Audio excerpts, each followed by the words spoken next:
Third class लोकांसोबत तर मला बोलायचंच नाहीये, असं कोणीतरी आर्याला बोलला आणि यामुळे आर्याचा पारा चढला आणि आर्याने पण चांगल्यापैकी त्याला उत्तर पण दिलं। पण नेमकं घडलं काय आणि का हा प्रसंग आपल्याला पाहायला मिळणार आहे याबद्दल संपूर्ण माहिती सांगणार या व्हिडिओमध्ये, तर व्हिडिओला शेवटपर्यंत नक्की बघा। Welcome back to my channel Marathi Bigg Boss update. आणि मी ज्या क्षणाचा वेट करत होतो तो क्षण फायनली मला पाहायला मिळाला। हो, मला वाटत होतं की आर्या कधी ना कधी कम्फर्ट झोन मधून बाहेर येईल आणि तो क्षण मला पाहायला मिळाला। शेवटी आर्या तिच्या कम्फर्ट झोन मधून बाहेर आली आणि डीपी दादाला तिने सडेतोड उत्तर पण दिलंय। ऍक्च्युली घडलं काय, आर्या जेवत असताना डीपी दादाने कमेंट केला की तू खूप जेवतेस आणि यावरच आर्याचा पारा चढला। आर्या डीपीला म्हणत होती की मी किती पण जेवेन, कितीदा पण जेवेन, पण तुम्हाला बोलण्याचा हक्क कोणी दिलाय तो माझा प्रॉब्लेम आहे, मी कितीही वेळा जेवणार, त्या तुम्ही मला कमेंट करू नका।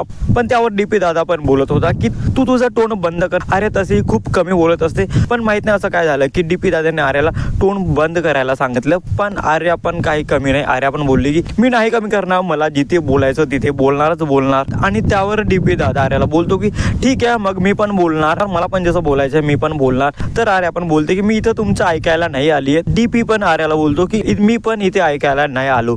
म्हणजे या दोघांमध्ये फक्त आणि फक्त जेवणासाठी भांडण होताना दिसत आहे की आर्या खूप जेवते किंवा खूप वेळा जेवते आणि हेच डीपीला बघवलं नाही आणि त्यामुळेच त्याने तो कमेंट पास केला, ज्याचा राग आर्याला खूप आला आणि या दोघांमध्ये याच टॉपिकमुळे भांडण झालं, आर्ग्युमेंट पाहायला मिळाली। मला तर वाटते आर्याने अशीच ऍक्टिव्ह राहायला पाहिजे, कारण आर्या खूप स्ट्रॉंग आहे आणि ती गेम मध्ये खूप पुढे जाऊ शकते। पण ज्याप्रमाणे आर्या तिच्या कम्फर्ट झोन मध्येच असते, कम्फर्ट झोन मधून ती बाहेर निघत नाही आणि त्यामुळेच ती खूप लो पण वाटत आहे। पण हा जो प्रसंग पाहायला मिळाला खूप बरं वाटलं। आर्याचा हा एक नवीन रूप, नवीन अवतार पाहून खूप बरं वाटलं। पण डीपी आणि आर्या एकाच ग्रुपमध्ये आहेत आणि एकाच ग्रुपमध्ये असताना पण या दोघांमध्ये भांडण पाहायला मिळालं। यामुळे ग्रुपमध्ये फूट पाहायला मिळेल की काय, असंच काही वाटायला लागलं। तुम्हाला काय वाटतं हे अपडेट्स ऐकून कमेंटमध्ये नक्की सांगा आणि अशाच इंटरेस्टिंग व्हिडिओसाठी भावाच्या चॅनलला सबस्क्राईब करा, शेअर करा। Thank you so much.